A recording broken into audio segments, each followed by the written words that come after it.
My Sinister Harry Potter crossover short story, Harry Potter and the Babylonian Deity. Chapter 9, Fireworks. Year 1996. The day had finally come, a day that had been long anticipated by two little boys for two very different reasons.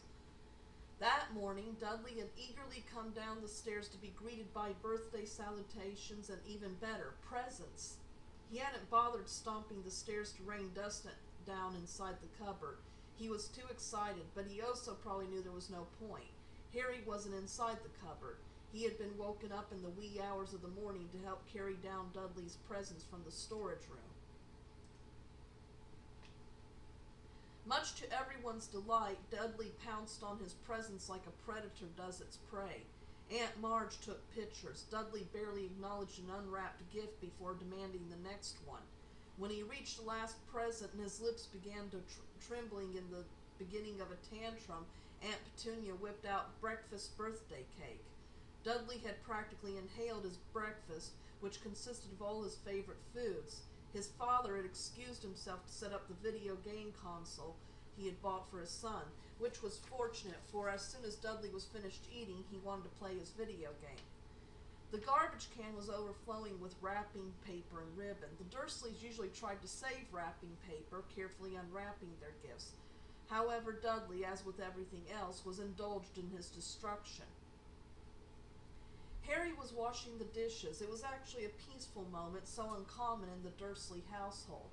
The adults were leisurely eating their breakfast, and for the moment they were ignoring him. Sounds of screaming and gunfire came from the living room where Dudley was playing his video game. Dudley's other gifts littered the floor, obstacles that had to be carefully stepped around. For once, Harry was not looking at them with resentment and doing a mental tally. It was a big day for Harry, too. Today was the day his life was going to change forever. Last night he had watched his last film. He had been full of doubts all week, wondering if he could go through with it. But suddenly last night, after watching the last film, those doubts had evaporated. Suddenly everything became very clear. He knew just what to do. Though he hadn't gotten any sleep, he felt very awake and refreshed. Dudley had wanted fireworks for his birthday, and Uncle Vernon had purchased some very powerful ones, illegal ones in fact, that were now up in the storage room. Normally the Dursleys would not want to disturb their neighbors with a noisy celebration, but when it came to their son's desires, the neighbors be damned.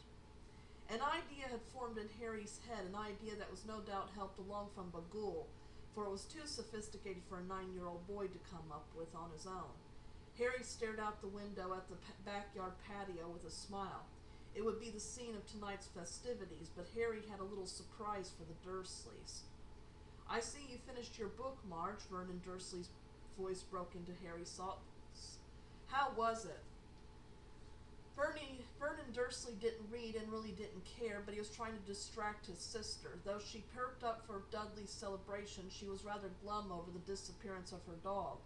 Ripperds had still not shown up. They had put up posters around the neighborhood, and she would jump up every time the phone rang. But so far there was no news. Vernon tried to cheer her, saying he hadn't seen any dead dogs on the road, and maybe Ripper had gone off with a female bitch. He was neutered, but he was enough of a rascal to play the game. Aunt March snorted. "Well, in the end, I have to say that the world was well rid of not only the murderer, but the victims as well. What loathsome people they turned out to be, even though the author tried to make you feel sorry for them. I'll tell you, Vernon and Petunia, I am under the belief that people who get murdered probably deserved it. It is life's way of ridding the world of despicable people. The killer kills, and then he is killed. Good riddance to trash, I say." "Oh, you are right, definitely. There is no reason for us law-abiding, respectable people to fall victim to such a thing," Uncle Vernon replied. "Boy, come fill up my coffee." As Harry filled Uncle Vernon's cup, Aunt Marge seized his hair painfully. "Take this one here," she hissed. "His no-good parents got drunk and got themselves killed, and I don't doubt one day this measly runt will do himself in, and there will not be one tear dropped over his remains by any of us." Aunt Marge released him, shoving him forward. Harry managed to regain his balance. Normally, such a comment would have infuriated him into foolishly saying something, but this time her mean comment did not affect him. He could not afford to be punished. There was work to be done. Aunt Marge looked rather put out when Harry failed to react. "Well, boy?" Harry looked at her politely. "Yes, Aunt Marge? Do you need me to get something for you?" The Dursleys and Aunt March stared at Harry as if he had grown a third head. "Are you all right, Harry?" Uncle Vernon asked, his voice and face betraying fear. "Yes, I'm fine, Uncle Vernon. I'm just very busy. I'm certain Aunt Petunia would like the dishes cleaned up before lunch, and there are a lot more today than usual." They stared at him like people did in horror films where a relative was under alien control or had been replaced by a robotic look-alike. Harry felt gratified by their frightened expressions and turned around to finish the dishes. Strangely enough, they left him alone, something that had been unheard of in the past, but fortunate since Harry had his own preparations to attend to. Dudley, when he finally tore himself away from his video game, tried to bully him, but his parents had called him off at once. Dudley had been surprised by their reaction and stared at Harry with a mixture of curiosity and fear. He didn't spend too much time dwelling on it, though. His mother brought out his lunch birthday cake, and after he had eaten his fill of that, he and his toady, Pierce Polkiss, had played with his new paint gun. Uncle Vernon and Aunt Marge went out to look for Ripper, and Aunt Petunia went into the kitchen to prepare for that night's dinner. Harry tiptoed quietly down to the basement, a box cutter and pliers concealed in his baggy pants. He had some party favors to construct. Though not mechanical, Mr. Boogie showed him images of what he needed and what to do. Emma had shown him how to work the Super 8 film camera. In between constructing his party favors, he made sure to record scenes of Dudley's special day.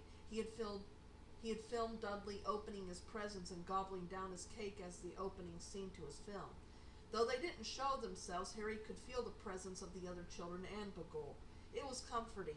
Though his courage did not wane, nor did doubts plague his mind, he was glad for their support to see him through.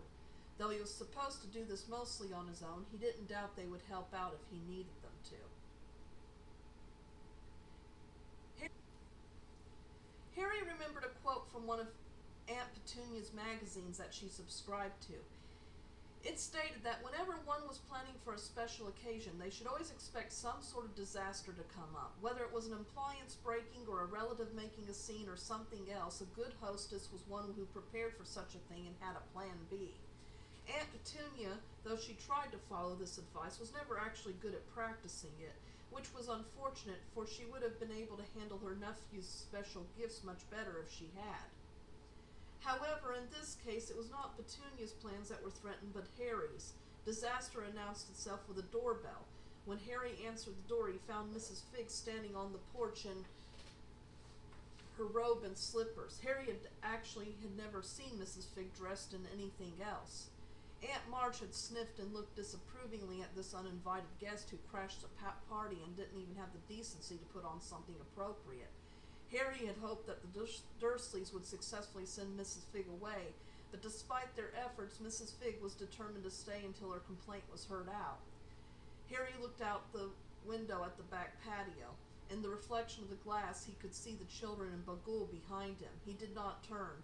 He understood. He couldn't wait for the woman to leave. He liked Mrs. Figg, but she would have to die with the rest of them. With regret, he poured an extra glass of punch. He pulled out a vial Emma had given to him earlier.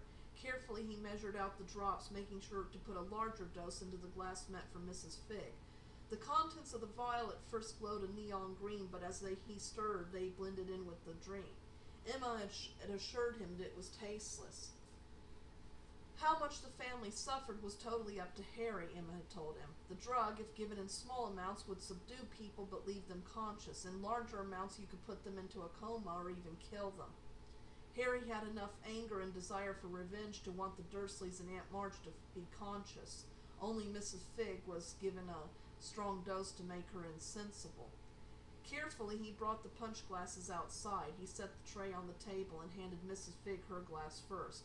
Aunt Petunia frowned at him, not wanting to encourage the woman into believing she was welcome to stay for the celebration, particularly as she had the gall to show up on Duddy's special day to complain about how he had fired his paint gun at one of her cats. Uncle Vernon was trying to pacify the woman. Harry went up to each person and served them their drink. He was satisfied to see that all were sipping from their glasses. It was only a matter of waiting for the drug to take effect.